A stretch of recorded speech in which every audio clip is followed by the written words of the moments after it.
lagi. Sebelumnya yang saya hormati Bapak dosen pengampu mata kuliah biokimia, yaitu Bapak Muhammad Khalil MPD yang hari ini berhalangan hadir, dan yang saya hormati teman-teman sekalian. Baik, terima kasih sebelumnya kepada teman-teman yang sudah berkenan hadir. Izinkan saya memperkenalkan diri. Nama saya Dwi Nurjayanti. Saya di sini sebagai moderator dari kelompok 2. Sebelumnya, izinkan kelompok 2 memperkenalkan dirinya. Perkenalkan, nama saya Ilmiah Baru dan Muten. Perkenalkan, nama saya Sudi Sidiki Nasution. Perkenalkan, nama saya Yeni Syafira. Baik, terima kasih. Langsung saja kita masuk ke materi yang akan dipaparkan oleh kelompok 2, yaitu yang berjudul enzim. Pertama yang menjelaskan yaitu Elvina Yanti dari Monte. Kepada Elvina, kami silakan. Terima kasih kepada moderator Dwi Nurjayanti. Baiklah, kita masuk ke definisi enzim.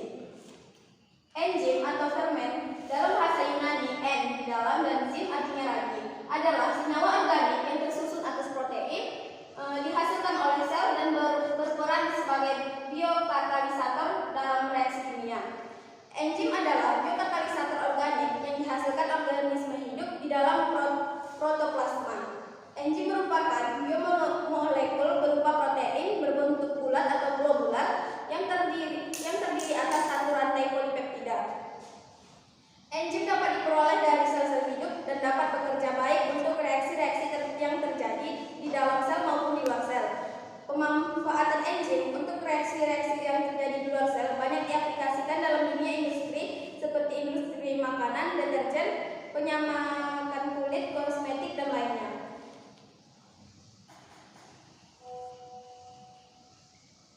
Selanjutnya, kita masuk ke komponen penyusun enzim. Komponen penyusun enzim ini ada dua. Yang pertama, enzim sederhana, dan yang kedua, enzim kompleks atau enzim konjungsi.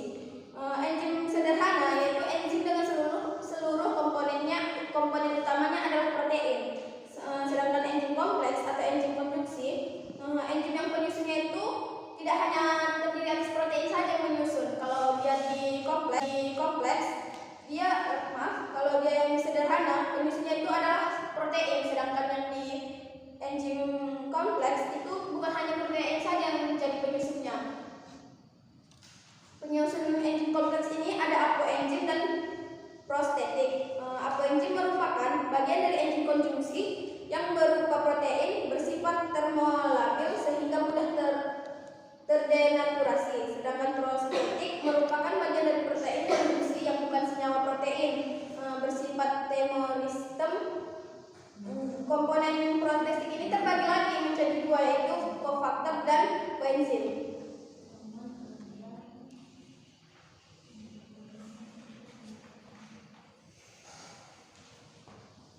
Selanjutnya kita masuk ke sifat dan fungsi enzim. Yang pertama, sifat enzim. Sifat enzim ini ada sebagai biokatalisator. Yang kedua, enzim menurunkan energi aktivasi. Di sini enzim mengkatalis reaksi dengan meningkatkan kecepatan reaksi dengan cara menurunkan energi aktivitas atau energi yang diperlukan untuk memulai suatu reaksi. Selanjutnya kita masuk ke sifat dan fungsi enzim. Yang pertama, sifat enzim. Sifat enzim ini ada tujuh. Yang pertama sebagai biokatalisator. Yang kedua, enzim menurunkan energi aktivasi. Maksudnya, enzim mengkatalis reaksi dengan meningkatkan kecepatan reaksi dengan cara menurunkan energi aktivasi atau energi yang diperlukan untuk memulai suatu reaksi. Selanjutnya kita ke enzim merupakan protein. Nah, di sini enzim merupakan protein sehingga sifat-sifat enzim sama dengan protein, yaitu dipengaruhi oleh suhu dan pH. Yang keempat, enzim bekerja secara spesifik. Nah, di sini enzim bekerja secara spesifik. Satu enzim hanya khusus untuk satu substrat. Jadi satu enzim ini hanya bisa untuk satu substrat saja, nggak bisa untuk 2 atau 3 substrat. Yang kelima, enzim hanya mengubah kecepatan reaksi. Artinya, enzim tidak mengubah produk akhir yang dibentuk atau mempengaruhi keseimbangan reaksi. Hanya meningkatkan laju suatu reaksi, tapi dia tidak mengubah, hanya meningkatkan kecepatannya saja. Yang keenam, enzim diperlukan dalam jumlah sedikit, yaitu sesuai dengan fungsinya sebagai katalisator. Enzim diperlukan dalam jumlah yang sedikit saja. Yang Yang ketujuh, enzim bekerja secara bolak-balik. Artinya, enzim tidak menentukan arah reaksi tetapi hanya mempercepat laju reaksi sehingga tercapai keseimbangan. Enzim dapat mengurangi suatu senyawa menjadi senyawa-senyawa lain atau sebaliknya, menyusun senyawa-senyawa menjadi senyawa tertentu. Yang selanjutnya kita masuk ke fungsi enzim. Fungsi suatu enzim ialah sebagai katalis untuk suatu proses biokimia yang terjadi dalam sel maupun di luar sel. Suatu enzim dapat mempercepat reaksi 108 sampai 1011 kali lebih cepat daripada suatu reaksi tersebut dilakukan tanpa katalis. Jadi, enzim dapat berfungsi sebagai katalis yang sangat efisien, di samping mempunyai derajat kekhasan yang tinggi. Selanjutnya kita masuk ke klasifikasi dan tata nama enzim. Klasifikasi enzim dapat dibedakan sebagai berikut. 1. Berdasarkan tempat bekerjanya enzim. Berdasarkan tempat bekerjanya ini dibedakan lagi menjadi 2, yaitu endoenzim dan exoenzim. Endoenzim disebut juga intraseluler, yaitu enzim yang bekerja di dalam sel, sedangkan exoenzim yang bekerja di dalam sel, di luar sel. Yang kedua, berdasarkan cara terbentuknya. Berdasarkan cara terbentuknya ini dibedakan lagi menjadi 2, yaitu enzim konstitutif dan enzim adaptif. Enzim konstitutif yaitu enzim yang jumlahnya dipengaruhi oleh kadar substratnya, misalnya enzim amilase.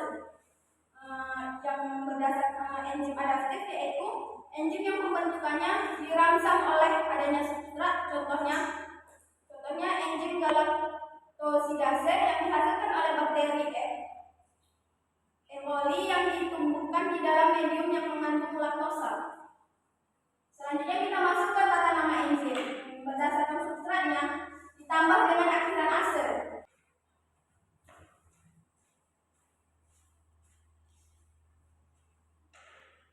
Kan tadi dia berdasarkan substratnya ditambahkan dengan akhiran ase. Misalnya nama substratnya protein. Ini nama substrat awalnya, karena di sini katanya substratnya ditambah dengan akhiran ase, jadinya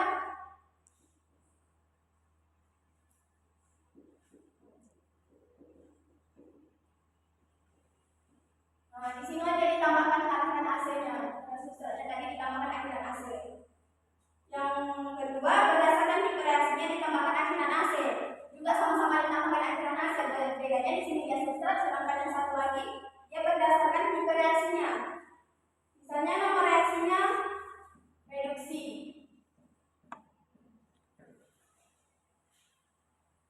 Dia menjadi ditambahkan akhiran ase, dia menjadi reduktase.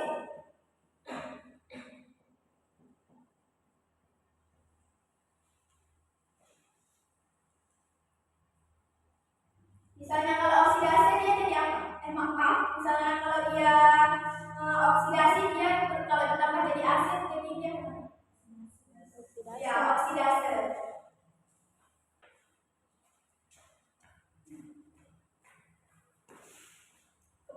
Baiklah, penjelasan saya telah selesai. Saya kembalikan kepada moderator. Baik, terima kasih kepada Elvina Yanti Boro dan Putih. Materi selanjutnya akan disampaikan oleh Hasbi Asri Nasution. Hasbi, silakan. Baik, saya akan melanjutkan penyampaian materi dari Elvina Yanti Boro dan Putih. Nah, di sini ada enzim dibagi dalam 6 golongan besar. Yang pertama oksidoreduktase, yang kedua transferase, yang ketiga hidrolase, yang keempat liase, yang kelima isomerase, dan yang keenam ligase. Yang pertama kita bahas dulu oksidoreduktase. Nah, di sini kata oksidoreduktase ini diambil dari kata reaksi redoks atau reduksi oksidasi. Nah, baik seperti yang kita ketahui, reduksi berarti terjadinya reaksi pelepasan oksigen atau pengikatan hidrogen.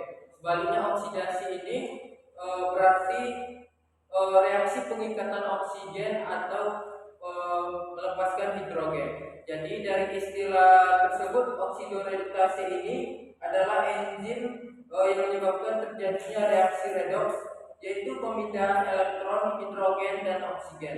Nah, contoh enzimnya adalah oksidase, oksigenase, hidroksilase, peroksidase, katalase. Nah, katalase ini yang biasanya sering keluar di soal-soal ujian yang memakai ekstrak hati.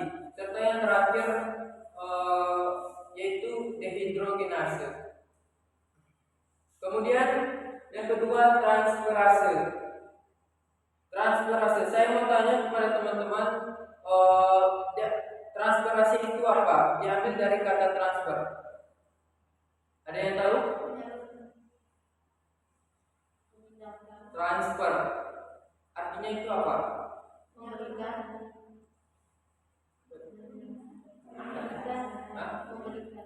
Memberikan. Oke. Betul apa yang dikatakan oleh Kak Ada. Jadi transferase yaitu enzim yang mengkatalis reaksi transfer atau apa tadi Kak? Memberikan atau mengirim atau juga memindahkan. Nah, apa yang dipindahkannya? Ada yang tahu? Nah, jadi yang dipindahkannya itu adalah gugus kimia. Dan pada transferase ini kebanyakan membutuhkan hadirnya koenzim.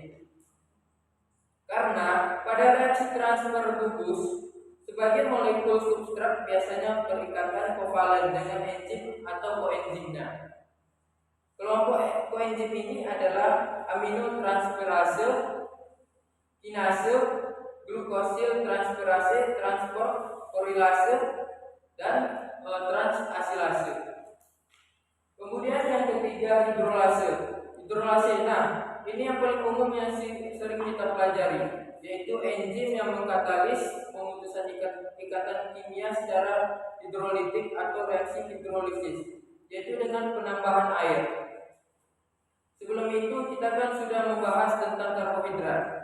Karbohidrat itu kan ada klasifikasinya, yaitu polisakarida. Polisakarida, kita tahu polisakarida itu senyawa yang terdiri lebih dari 10 unit gula atau senyawa kompleks yang tidak dihidrolisis yang dapat dihidrolisis menjadi senyawa yang lebih sederhana. Jadi, enzim yang berperan dalam proses hidrolisis ini disebut dengan hidrolase. Artinya, enzim ini bersifat katabolik. Nah, teman-teman masih ingat apa itu katabolik? Atau juga disebut dengan katabolisme? Ada yang tahu katabolisme?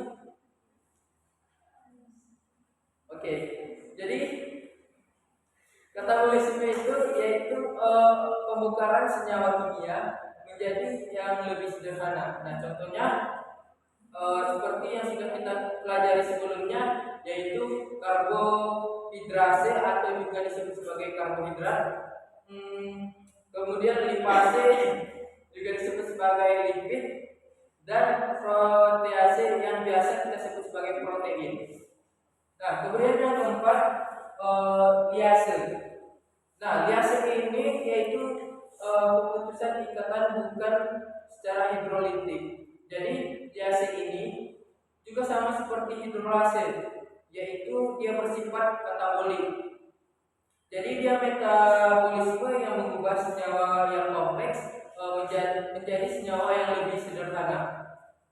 Contohnya adalah dekarboksilase, dehidratase, dan malah hidrotease. Kemudian yang kelima, isomerase. Isomerase yaitu enzim yang melaksanakan katalis reaksi isomerisasi yang merupakan penataan kembali atom yang membentuk suatu molekul, atau dengan kata lain mengkatalis perubahan isomer. Nah, contohnya adalah racemase,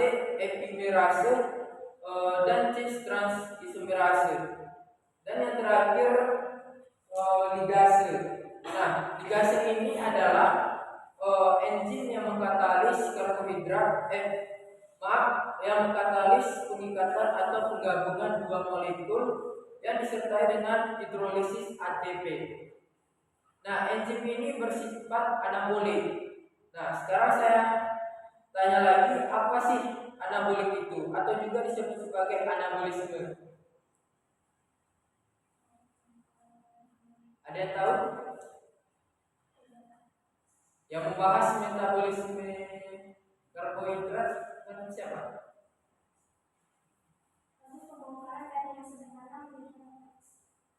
Sederhana jadi progres. Oke, betul apa yang dikatakan Sri Pujiani, yaitu penggabungan senyawa yang lebih sederhana menjadi molekul yang lebih kompleks. Contoh dari enzim ligase ini adalah asetat KOA, asam piruvat, dan karboksilase. Oke, selanjutnya mekanisme kerja enzim. Yang pertama, model kunci gembok atau lock and key teori. Menurut teori kunci gembok, terjadinya reaksi antara substrat dengan enzim karena adanya kesesuaian bentuk ruang antara substrat dengan situs aktif atau active site dari enzim, sehingga sisi aktif enzim cenderung kaku.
Nah, di sini di mana terdapat substrat enzim,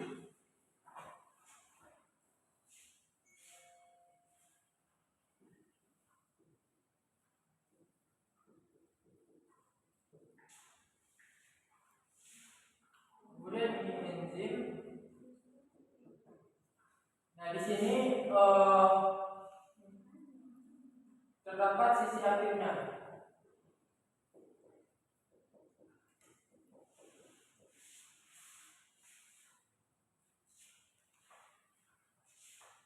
Substrat itu kemudian akan menempel pada sisi aktif enzim. Substrat ini akan menempel pada sisi aktif enzim. Sisi aktif enzim ini berada di sini. Nah,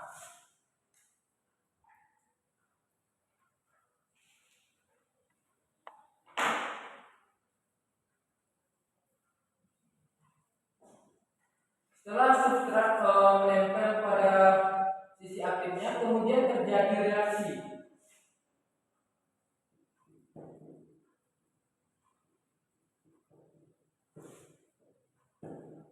Terjadi reaksi pemecahan yang menghasilkan produk. Contohnya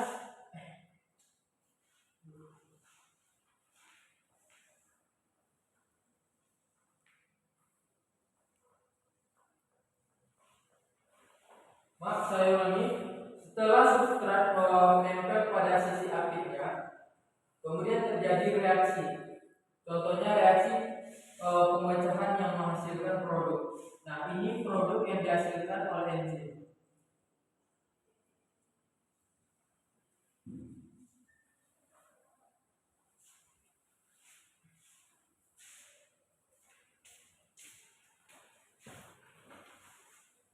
Mekanisme kerja enzim ini itu merupakan gambaran dari teori Log and Key, di mana substratnya itu hanya menempel atau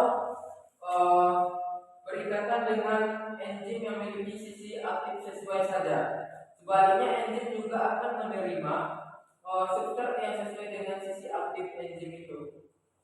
Jadi kalau kita misalkan ada substrat yang bentuknya berbeda dengan sisi aktifnya, dia tidak akan menempel atau berikatan. Misalnya kita contohkan seperti gambar ini.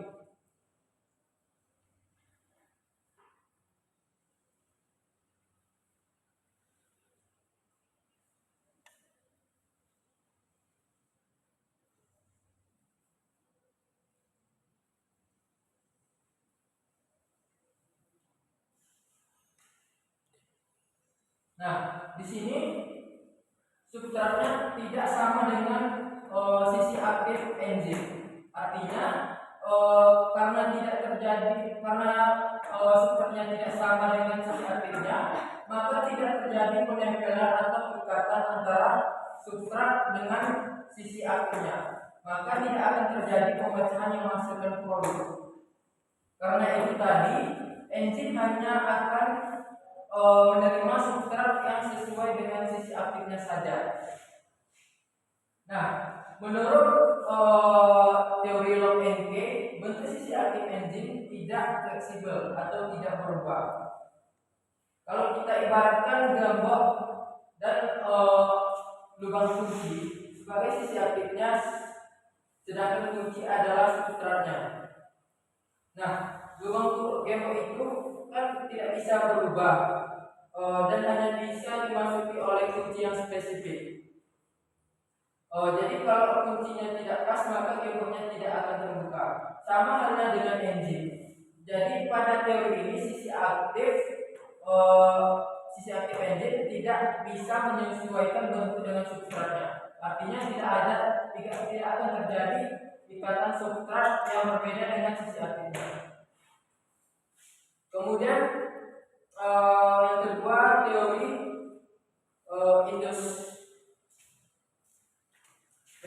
Kemudian yang kedua, teori kecocokan induksi atau inductive fit theory. Bukti dari kristalografi sinar X diketahui bahwa sisi aktif enzim bukan merupakan bentuk yang kaku, tapi bentuk yang fleksibel. Nah, artinya sisi aktif dari enzim itu bisa berubah sesuai dengan bentuk substrat yang berikatan dengan enzim tersebut. Nah, misalkan ada substrat yang cocok tapi bentuk dari sisi aktif enzim itu tidak sesuai dengan bentuk substratnya, maka sisi aktif enzim itu akan menyesuaikan dari bentuk substrat. Misalnya enzimnya seperti gambar ini.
Nah, kita misalkan ada substrat yang cocok tetapi bentuk sisi aktifnya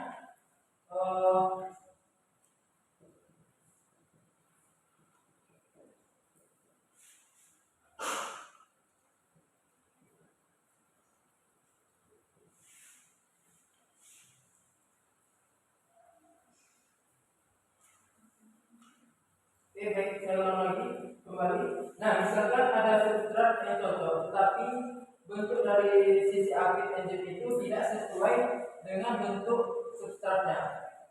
Maka sisi aktif enzim itu akan menyesuaikan dari bentuk substratnya. Dia akan membentuk sesuai dengan bentuk substrat untuk bisa berikatan dan saling menempel. Nah, tapi ingat, walaupun sisi aktifnya bisa menyesuaikan dengan bentuk substratnya, tetapi tidak menghilangkan sifat spesifik enzim. Jadi sisi enzim itu hanya bisa berubah menyesuaikan pada substrat yang memang sudah cocok dengan enzim itu. Beda dengan dari teori log NK tadi, dia tidak, sisi aktifnya tidak bisa berubah. Tapi pada teori Leucifer ini sisi aktifnya itu menyesuaikan dengan substratnya.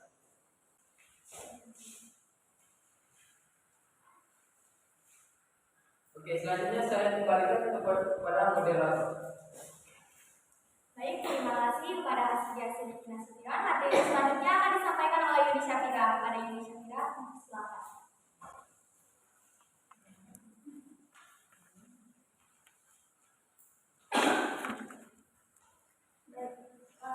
Terima kasih Hasbi. Saya di sini akan menjelaskan tentang apa aja sih faktor-faktor yang dapat mempengaruhi cara kerja enzim. Di sini apakah ada yang tahu faktor-faktor yang dapat mempengaruhi cara kerja enzim? Oke, baik. Faktor-faktor yang dapat mempengaruhi kerja enzim itu yang pertama ada suhu. Enzim dapat mempercepat terjadinya reaksi kimia pada suatu sel hidup, di mana pada batas suhu tertentu kecepatan reaksi yang dikatalisis enzim akan meningkat seiring dengan naiknya suhu, sehingga reaksi yang paling cepat terjadi yaitu berada pada suhu optimum. Suhu yang terlalu tinggi akan menyebabkan enzim terdenaturasi. Pada suhu 0 derajat Celcius, enzim menjadi tidak aktif dan dapat kembali aktif pada saat suhu normal.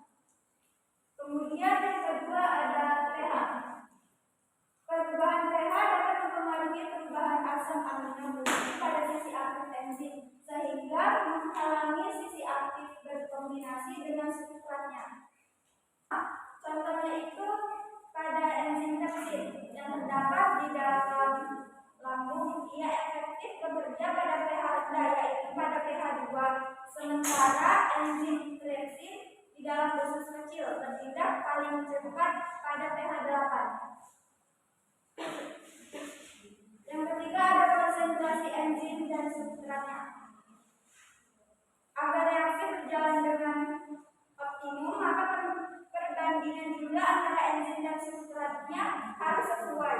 Jika enzim terlalu sedikit dan substrat terlalu banyak, maka reaksi akan berjalan lambat. Bahkan ada substrat yang tidak terkontralisasi. Semakin banyak enzim, reaksi akan semakin cepat. Selanjutnya ada inhibitor. Nah, selanjutnya keempat ada inhibitor. Nah, pada inhibitor ini adalah keadaan pada saat substansi hasil produk yang terakumulasi dalam jumlah yang berlebihan akan menghambat kerja enzim yang bersangkutan. Inhibitor ini dapat terbagi lagi, yaitu inhibitor kompetisi dan inhibitor non kompetisi. Nah, pada inhibitor kompetisi ini, di mana itu terjadi penambahan substrat sehingga dapat mengurangi daya hambatnya, karena inhibitor bersaing dengan substrat untuk mengikat bagian aktif enzim. Contohnya itu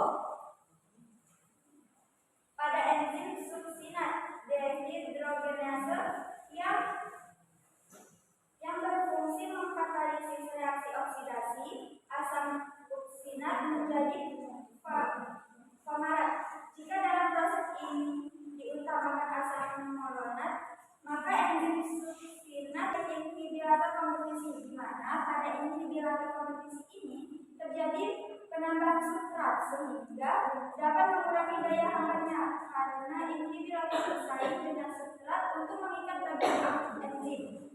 Contohnya itu pada enzim suksinat dehidrogenase yang berfungsi mengkatalisis reaksi oksidasi asam suksinat menjadi fumarat. Jika dalam proses ini diutamakan asam malonat, maka enzim suksinat dehidrogenase akan menurun aktivitasnya. Tetapi jika diberikan lagi asam suksinat sebagai substrasi reaksi, akan melemah kembali, sehingga aktivitas inhibitor ini sangat bergantung pada konsentrasi inhibitor, konsentrasi suksinat, dan aktivitas relatif inhibitor dan substrat. Kemudian inhibitor non-kompetitif. Inhibitor non-kompetitif ini pengaruhnya tidak dapat dihilangkan dengan adanya penambahan substrat lain, di mana inhibitor ini akan berikatan dengan permukaan enzim tanpa lepas dan lokasinya tidak dapat diganti oleh substratnya, sehingga daya kerja inhibitor sangat tergantung dari konsentrasi inhibitor dan aktivitas inhibitor terhadap enzim. Kemudian ada peran enzim dalam metabolisme. Nah, pada reaksi kimia akan berjalan lebih cepat dengan adanya asupan energi dari luar, umumnya itu pemanasan, sehingga reaksi kimia yang terjadi di dalam tubuh manusia harus diikuti dengan pemberian panas dari luar. Mengenai peran enzim, berperan dalam mengenai perannya enzim dapat digolongkan menjadi biokatalisator dan modulator, yaitu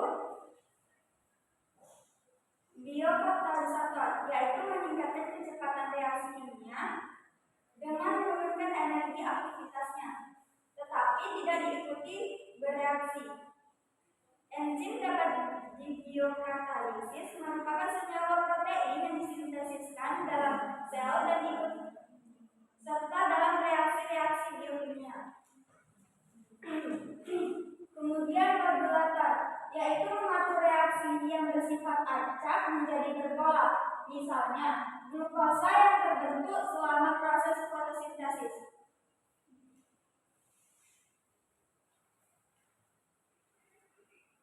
Kemudian ada jenis-jenis enzim dalam metabolisme. Pada proses metabolisme, baik karbohidrat, lemak, dan protein pasti terdapat enzim yang membantu dalam proses pencernaannya. Maka dari itu, di sini ada jenis-jenis enzim dalam metabolisme.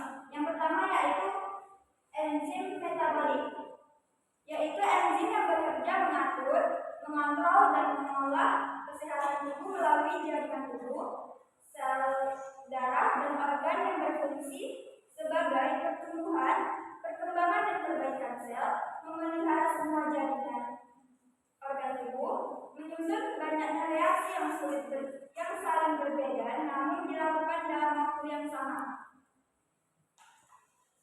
Yang kedua ada enzim makanan. Nah, enzim ini mengandung zat nutrisi yang berasal dari buah-buahan, sayuran hijau, dan serta dari sumber makanan tambahan lain yang berfungsi menghancurkan zat protein, melumatkan lemak, memecah karbohidrat dan nutrisi lain menjadi senyawa dan zat kecil bermanfaat yang dapat diserap oleh tubuh secara simbolik. Kemudian ada enzim pencernaan. Nah, pada enzim pencernaan ini yang terdapat pada pencernaan makhluk hidup yang bertugas menghancurkan dan mencerna segala makanan, lalu menyerap nutrisinya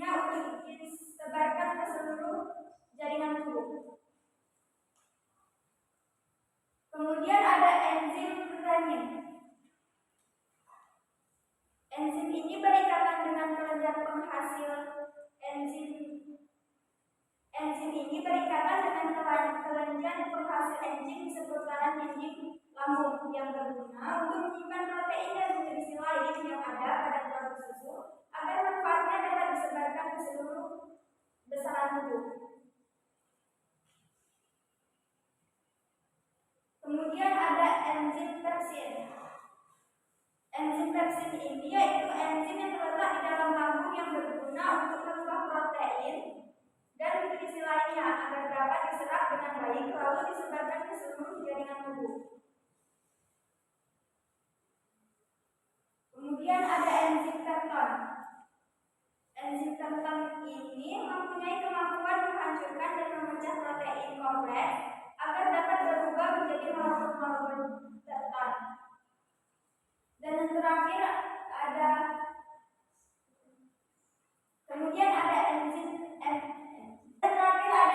tripsin.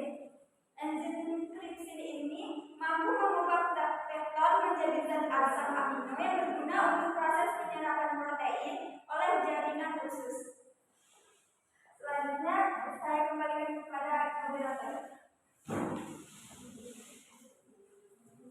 Baik, terima kasih kelompok 3 yang sudah memaparkan materi dengan jelas dan lengkap. Selanjutnya kita masuk ke sesi diskusi atau sesi tanya jawab. Kepada teman-teman yang ingin bertanya, silakan. Oke,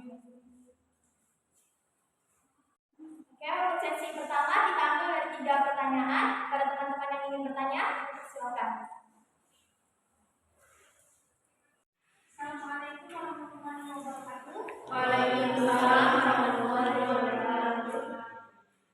Perkenalkan, saya Suti dari kelompok 3. Nah, seperti yang sudah dijelaskan oleh Mas tadi, ada faktor yang mempengaruhi aktivitas enzim, salah satunya yaitu suhu. Nah, pada suhu atau temperatur berapapun, enzim itu sangat aktif dalam mekanisme kerja pada tubuh kita. Terima kasih. Baik, terima kasih kepada Sri Widianti. Selanjutnya ada yang ingin bertanya? Assalamualaikum warahmatullahi wabarakatuh. Perkenalkan, nama saya Fatimur dari kelompok 6.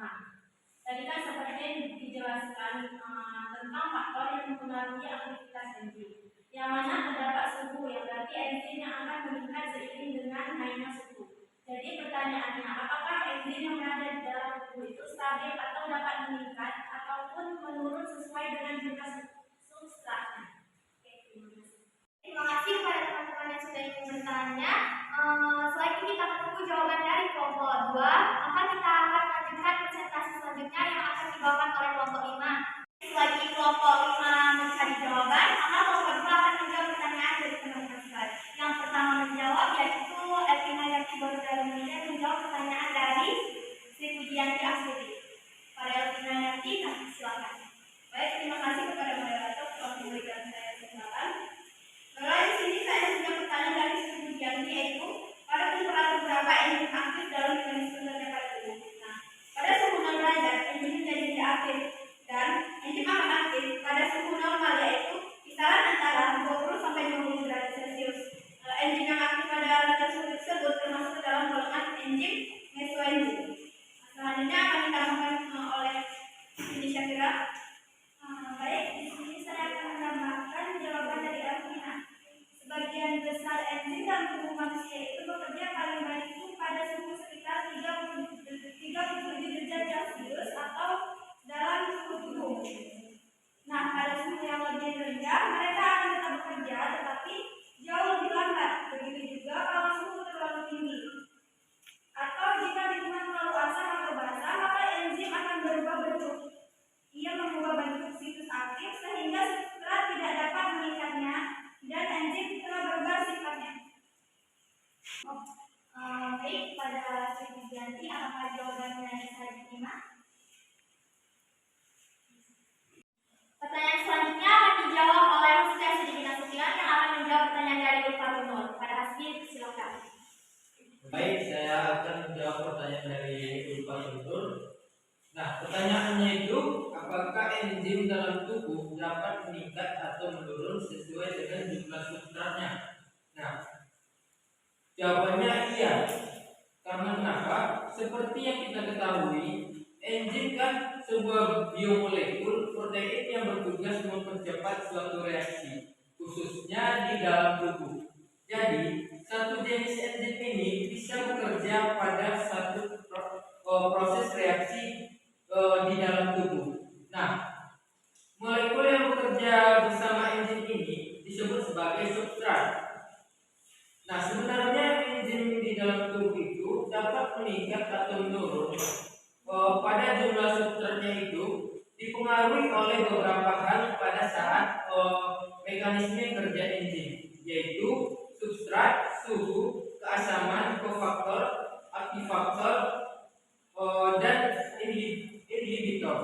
Jadi, aktivitas enzim ini dipengaruhi oleh aktivator dan inhibitor.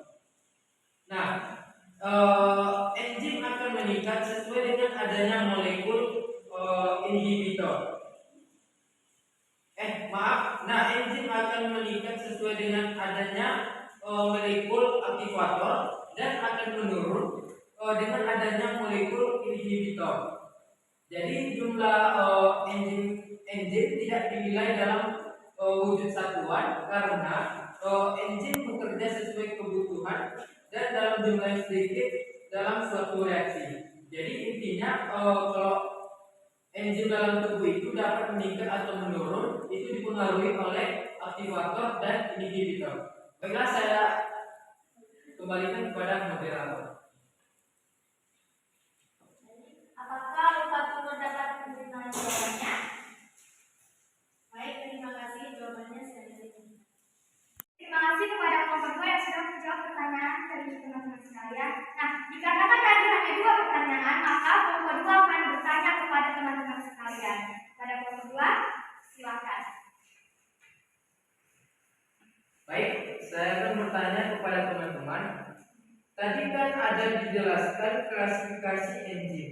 Nah, di klasifikasi enzim ini dibagi lagi menjadi 2, yaitu berdasarkan tempat kerjanya dan berdasarkan cara terbentuknya. Nah, berdasarkan cara kerjanya tadi kan ada 2, yaitu endoenzim dan exoenzim. Nah, endoenzim dan exoenzim ini bekerja di mana? Tanpa melihat PPT yang sudah dikirim. Kepada perwakilan dari kelompok 2 yang sudah memberikan pertanyaan, selanjutnya teman-teman yang ingin menjawab dipersilakan.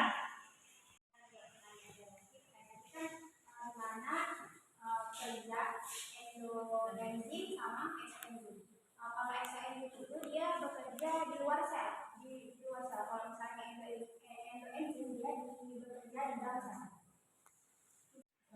Baik, terima kasih kepada Nabila Saputri yang telah menjawab pertanyaan dari saya. Nah, pertanyaan itu benar. Jadi endoenzim itu bekerja di dalam sel. Jadi endoenzim ini digunakan untuk sintesis dan pembentukan ATP. Nah, dan kemudian yang exoenzim ini kan exo artinya berarti di luar, berarti bekerja di luar sel. Jadi di exoenzim ini bekerja di luar sel untuk mencerna substrat secara hidrolisis. Mungkin itu saja dari saya kembalikan kepada moderator. Baik, terima kasih kepada kelompok 2 yang sudah memberi jawaban dengan jelas dan lengkap. Selanjutnya kita akan kembali ke kelompok 5. Kelompok 2 dan kelompok 5 yang sudah menjelaskan materi dengan jelas dan lengkap. Dan terima kasih juga kepada teman-teman yang sudah berantusias ingin bertanya.